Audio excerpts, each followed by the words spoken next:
Hi everyone, it's Miriam Ortiz y Pino here with More Than Organized. I am a certified professional organizer and simplicity expert, and I'm here today to answer questions about getting organized or simplifying your life.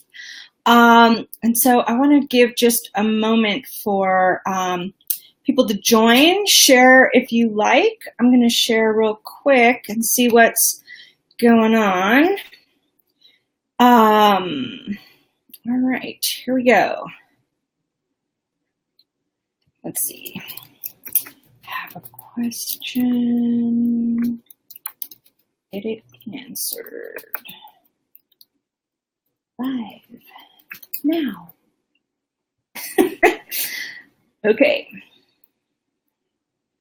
Cool. So I have a few questions. There's always some that get built up in between these sessions, which I do the second Thursday of the month at about 5 p.m. Mountain Time. And sorry, I'm just adjusting. The lighting is a little bit funky today. We have a storm moving through, so it's cloudier than usual out here today. But like I said, between the sessions, which happen on the second Thursday of the month, I tend to build up some questions. So I have some of those to get us started. And in the meantime, one of the main things people ask me about is papers, how to deal with their papers. And that is exactly why I designed the 1-minute mail solution kit. And you can opt into that here at morethanorganized.net/opt-in.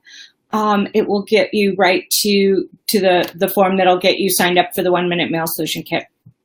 That kit includes an audio recording of explanation about the workbook that's also included, a PDF workbook, about how to deal very quickly with the papers that come into your house every day, whether it's mail or kids' paperwork or the business information or just research or random stuff that's handed to you on the street. All those pieces of paper that come at you every day. It's a little strategy for dealing with those. So check that out. I know it's a big problem for many people is just dealing with the paperwork. Okay, so we're going to go back to this one. And everybody, share your questions. If you have questions, I will be answering the few that have come in, and then we're going to go back to that. And I haven't looked at these questions in a while, so bear with me as I read them, but I'm just going to go with what people have already sent me. So Sherry Beth says, I'm redoing 43 years of files with the goal of making it as easy as possible for anyone, i.e. grown children, to find anything they might need of ours. Since we live in the forest, what is the best way to determine what our most valuable papers are and have them together if we need to evacuate due to a fire? So this is a great question. And I think it's something really important that many people don't get around to doing. It's one of those, I'll get all the paperwork squared away for my kids someday, one day. It's just too overwhelming right now. Too much is going on. I'll get to it. I'll pull all that stuff together. And then it's later and you have to evacuate for a fire. I have several clients that have had to evacuate for fires or other reasons, and you don't have all your stuff together to pull it aside very easily. So I have a couple thoughts on that. And some may run a little bit contrary to what other organizers might tell you in terms of keeping valuable documents and things. Right now, the best thing you can do is create a very simple household file. The file labels that I recommend are available as part of the Streamlined Paper Solution course. A few of them are in that 1-minute mail solution kit that I just told you about, but the full household file system that I recommend is available through the the Streamlined Paper Solution, which is an online course I have at morethanorganized.net as well. But basically, you have the most important papers should be in a folder called Vital Documents. Now, these are the things that are often said to, let's keep those in a safe deposit box, or let's keep those in a fireproof box. I like the fireproof box better than the safety deposit box, just because it doesn't cost you money every month to have a fireproof box. And if you need those things late at night to order something or fill out a form online, you can't go to the bank just to grab the documents you need when you're filling stuff out, or you have to make a whole separate trip to the bank just to get access to the safety deposit box. So I prefer some sort of home safe or fireproof box. I like the fireproof box because you can take it with you if you have to evacuate. But really, all the vital documents are the things that prove who you are. So government agencies with their bureaucracy, yes, technically they have copies, but sometimes it's really a hassle to find those things. So your birth certificates, adoption papers, legal documents, marriage, death certificates, divorce decrees, military service records, employment records if you ever worked for the government, all that stuff I think you should keep in that vital file situation. Now, some of the other important things you might want are actually account numbers and contact information for all of your accounts, especially insurance stuff. That stuff you can scan and have digitized if you want. Everything can be digitized. I worry a little bit about the vital documents not having the paper backups just in case, because what if we end up with something happening to the internet or whatever? You could still get business done if you have the physical papers. So that would be my one thing that I would make extra sure you keep the paper backup, even if you digitize. But one of the things that can help you get out the door for an evacuation or on the fly is if you have a list of accounts. I call it the account list worksheet. It's also part of the streamlined paper solution. You can get the PDF, or if you want to just email me, miriam@morethanorganized.net. I'm happy to send you a copy of a PDF version of the account list. It's really just a list of, here are all my accounts. Here are the account numbers. Here's how I contact them online or their phone numbers. And here's a few details about them, like passwords and or credit limits or interest rates, that kind of thing. So that you have a snapshot of your accounts and all the people you do business with, whether it's household services or business services or the actual financial institutions and places you hold accounts. That way, if something happens to you and your children need to have access to that, or your executor or your partner, they know where to find all that stuff, and it's a snapshot of everything else that's happening. So the rest of the household file supports that, if you even need it at all, and or your digitized files. So I keep that in my bills and correspondence binder, which I talk about in the 1 Minute Mail Solution Kit. I just have a binder, and the back page is, it was my back page. Somewhere. Okay, my account was, oh, I know, because I digitized it. I used to just keep it in the binder. I just haven't printed out the new version because I really just did this on Monday. And I have 2 more things I have to pull together for it. But I just keep one copy in the back page of my binder, and that way I always know where those lists are, so I have access if I have to go on the fly. So if I ever had to evacuate, I would grab my top letter tray that has all my financial stuff in it and head out the door with my laptop, that, and the fireproof box, and I would be good to go. Okay, hope that helps. But again, there's also a lot of couples that both partners don't know everything about the whole financial picture of the assets involved in the relationship. So make sure you share some details with each other, or at least show them where they can find the information, okay? It's very important. And another thing is, if you need some help with it, get a professional organizer, me or one of my colleagues. It's an important enough thing that you should spend a little bit of time pulling that together for your loved ones. I know it costs upwards of $600 an hour to have a forensic accountant do the work after someone dies if they can't locate all the stuff, and organizers are a lot less expensive than that. So go ahead and get that done ahead of time so you save a lot of headache for survivors or other members of your family that that need access to that stuff if something were to happen to you. Or business partners. I had some business partners that didn't know each other's access codes and things like that, or know where to find them in the case of an emergency. So make sure you share that vital information with the people that are going to need it if something happens to you. If you were to be the one that got hit by the bus, what could continue happening in terms of running your business or your house? Okay, that's a bit of a soapbox. Sorry about that. But I find it really important and something that people avoid because it involves something happening to them and they don't like to think about it. So keep that in mind. It doesn't have to be something gruesome. It might be just that you have the flu and you're stuck in the emergency room for a couple days and someone needs access to pay a bill for you or something like that. So it doesn't always have to be super catastrophic. Okay, let's see. Okay, so here's something from,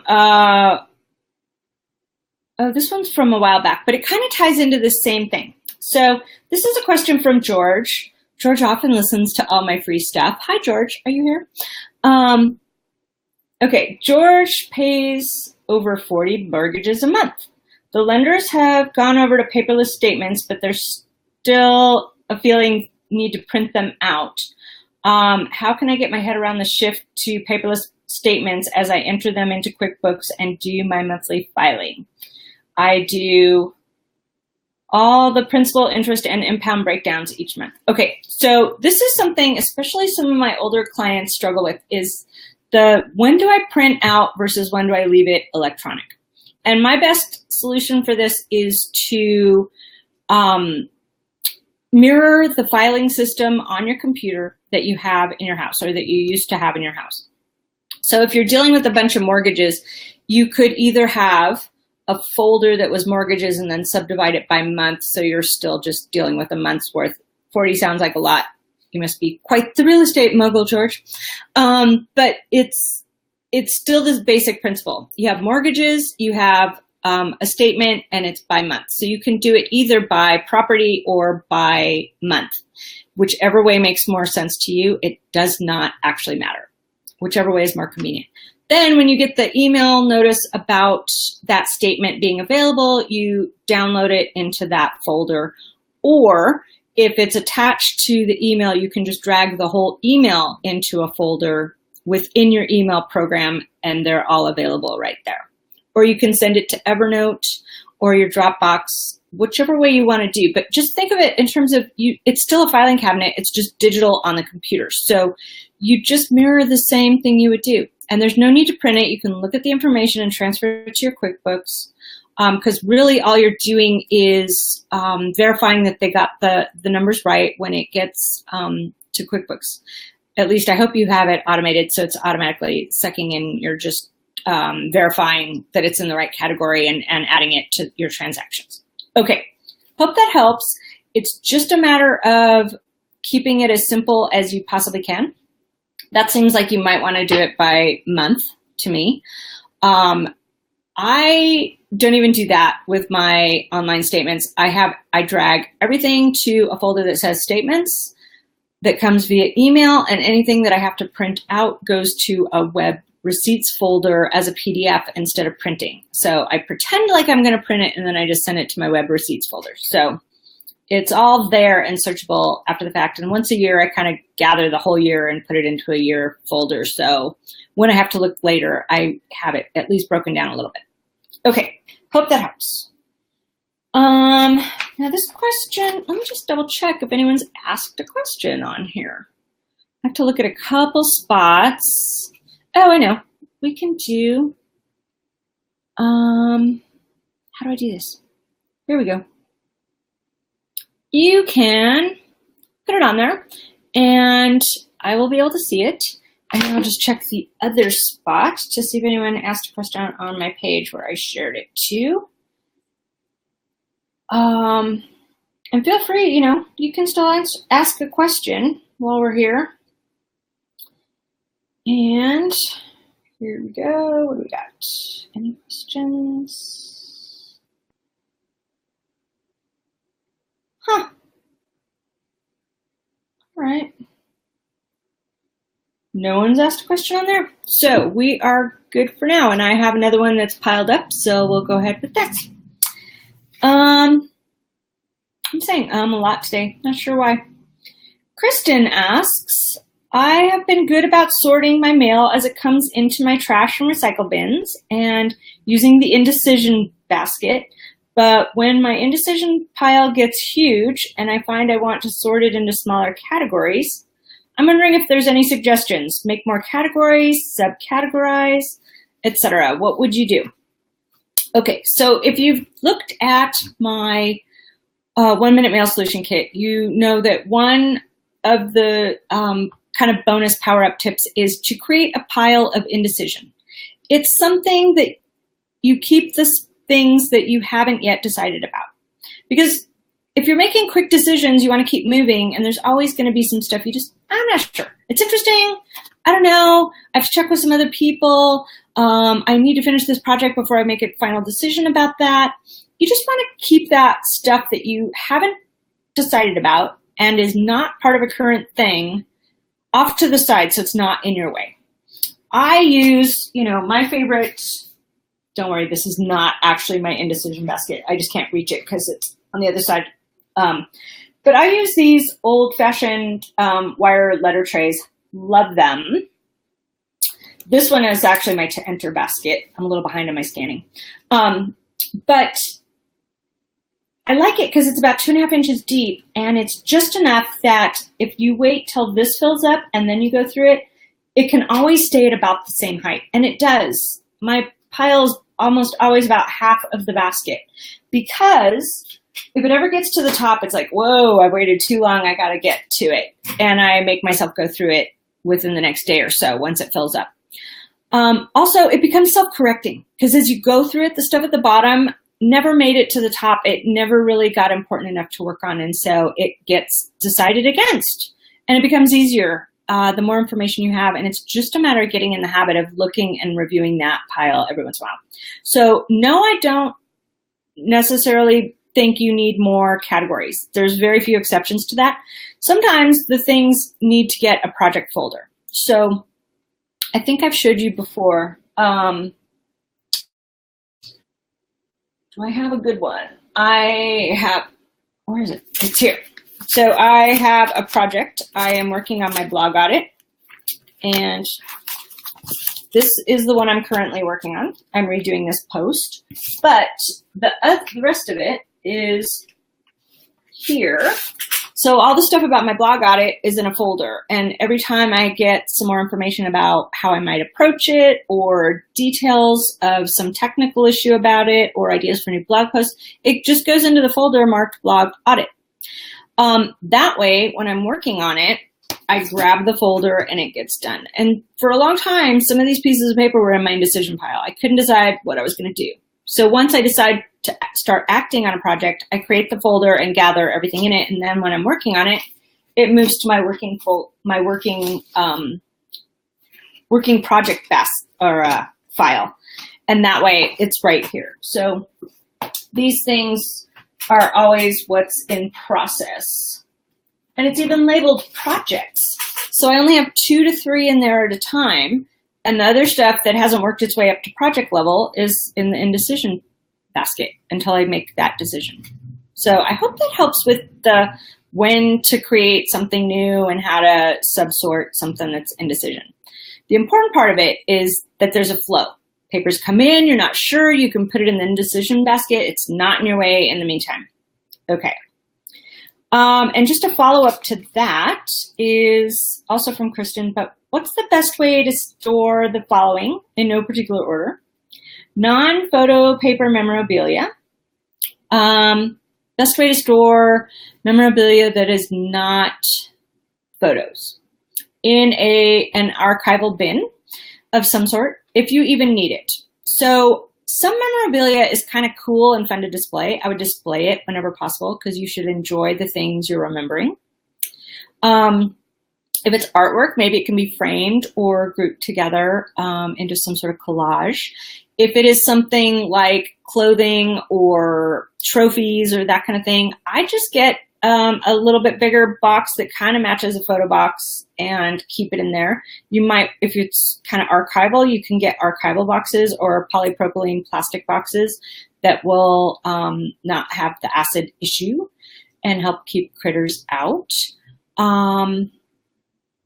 But yeah, I just get a bigger box or bin. Other ways you can store it is in a dresser drawer you can designate, or a trunk, or old suitcases can be fun to store memorabilia, especially if they're like old vintagey ones, old boxes, old wine crates. You get to pick and make it fun and something you enjoy looking at, because chances are that box or bin is going to be out a little bit. If you're going to store it and it's going to be memorabilia, you might as well have it out and accessible so you can review it every once in a while. If it's the kind of memorabilia you just want to tuck away in the garage forever, why are you keeping it? If you want to look at it regularly, keep it inside where it's not getting attacked by critters and bugs and dirt, and use it that way. Okay. You just want a bigger box that holds weird shaped stuff. Okay. Let's see. Excess office supplies. I also keep my excess office supplies in a box or drawers. Here, I have some right here. Excess office supplies. I have these little cardboard bins. Look, here's some. These are the ones I use. My Post-its. But all the extras are in the box. I can't tell what you guys can see. I have a bunch of other stuff on my screen. So I like these kind of stacking drawers and things. I have all my printer ink in that. Other paper and stuff is on my bookshelf. But if you have a lot of stuff, let's see, what else do I have that's extra? I have one drawer that holds my extra pens and glue. I don't have a lot of excess. I buy what I need in about the amount I use, and I only have extra on the stuff that I use a lot of, like Sharpies, pen refills, Post-its, and printer ink and paper. Almost nothing else has a whole lot of extra stuff. I have one other drawer in, you've seen my drawers, right? I have, let me see which drawer. I have a lot of paper in most of my drawers. I just filled it up. I have one of those 10 drawer small stackers next to my desk. So it holds kind of one item per drawer of my excess. That's how I have mine. You don't need a whole lot of excess when it's a house. And if you're a solopreneur, you don't need all that much either. If you do events or something else, you might need a supply closet and a couple shelves. But just keep things together and in the same place. So all Post-its in the same place, all pens in the same place, all extra moleskin notebooks and reams of paper nearby, but together. Does that make sense? Okay. Entertaining pieces. Oh, so large serveware, wine glasses. So that stuff, if you have room in your kitchen, I store my serving pieces just above the shelf where my actual dishes are.